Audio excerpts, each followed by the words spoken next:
નમસ્કાર મિત્રો, સ્વાગત છે તમારું ફરીથી આજના એક નવા વિડીયોમાં। તો આજે આપણે આ વિડીયોમાં વાત કરીશું 2025માં કેટલાક ઇમ્પોર્ટન્ટ બદલાયેલા નામો વિશે, જે તમારી આવનારી દરેક એક્ઝામ માટે ખૂબ જ ઇમ્પોર્ટન્ટ થશે।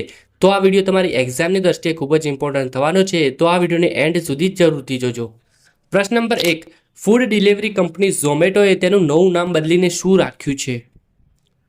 તો મિત્રો આમાં જવાબ આવશે ઓપ્શન નંબર ડી, ઇટરનલ। ઝોમેટોએ તેનું નવું નામ બદલીને ઇટરનલ કર્યું છે। પ્રશ્ન નંબર 2, જૂન 2024માં આંધ્રપ્રદેશની સંપૂર્ણ રાજધાની તરીકે સત્તાવાર રીતે કોને જાહેર કરવામાં આવ્યું છે? તો મિત્રો આમાં જવાબ આવશે ઓપ્શન નંબર એ, અમરાવતી।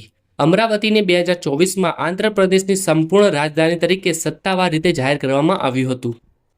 પ્રશ્ન નંબર 3, ભારતીય સેનાએ ફોર્ટ વિલિયમનું નામ બદલીને શું રાખ્યું છે? તો મિત્રો આમાં જવાબ આવશે ઓપ્શન નંબર સી, વિજય દુર્ગ।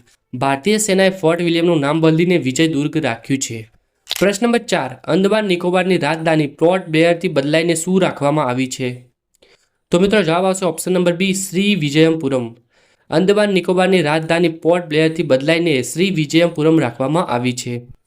પ્રશ્ન નંબર 5, સુપ્રીમ કોર્ટની નવી ગોડેસ ઓફ જસ્ટિસ પ્રતિમાનું અનાવરણ કર્યું, તેમાં શું ફેરફારો કરવામાં આવ્યા હતા?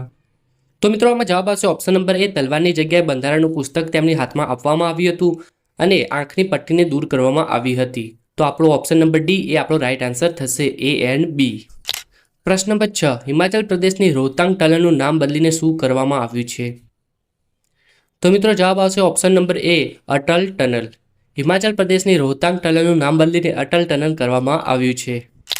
પ્રશ્ન નંબર 7, દિલ્હી સરકારે હરિજનના ઉપયોગ પર પ્રતિબંધ મૂકવા માટે કયા શબ્દની જાહેરાત કરી છે?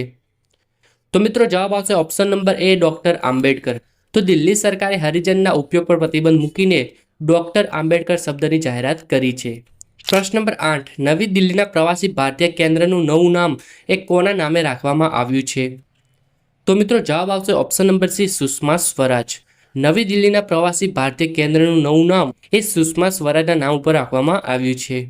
પ્રશ્ન નંબર 9, કેન્દ્ર સરકારે ઉત્તર પ્રદેશના અયોધ્યા એરપોર્ટનું નામ બદલીને શું કર્યું છે? તો મિત્રો જવાબ આવશે ઓપ્શન નંબર એ, મહર્ષિ વાલ્મીકી ઇન્ટરનેશનલ એરપોર્ટ। કેન્દ્ર સરકારે ઉત્તર પ્રદેશના અયોધ્યા એરપોર્ટનું નામ બદલીને મહર્ષિ વાલ્મીકી ઇન્ટરનેશનલ એરપોર્ટ કર્યું છે। પ્રશ્ન નંબર 10, જૂના સંસદ ગૃહનું નામ બદલીને શું રાખ્યું છે? તો મિત્રો જવાબ આવશે ઓપ્શન નંબર એ, સંવિધાન સભા। જૂના સંસદ ગૃહનું નામ બદલીને સંવિધાન સભા રાખવામાં આવ્યું છે। પ્રશ્ન નંબર 11, કોલકાતા બંદરનું નામ બદલીને શું કર્યું છે? તો મિત્રો જવાબ આવશે ઓપ્શન નંબર બી, શ્યામ પ્રસાદ મુખર્જી પોર્ટ। કોલકાતા બંદરનું નામ બદલીને શ્યામ પ્રસાદ મુખર્જી પોર્ટ કરવામાં આવ્યું છે। પ્રશ્ન નંબર 12, તુર્કી દેશનું નવું નામ બદલીને શું કર્યું છે? તો મિત્રો જવાબ આવશે ઓપ્શન નંબર સી, તુર્કીએ। તુર્કી દેશનું નવું નામ એ તુર્કીએ બદલીને રાખવામાં આવ્યું છે। પ્રશ્ન નંબર 13, અગરતલા એરપોર્ટનું નામ બદલીને શું કરવામાં આવ્યું છે?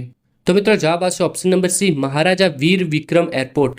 તો અગરતલા એરપોર્ટનું નામ બદલીને મહારાજા વીર વિક્રમ એરપોર્ટ કરવામાં આવ્યું છે।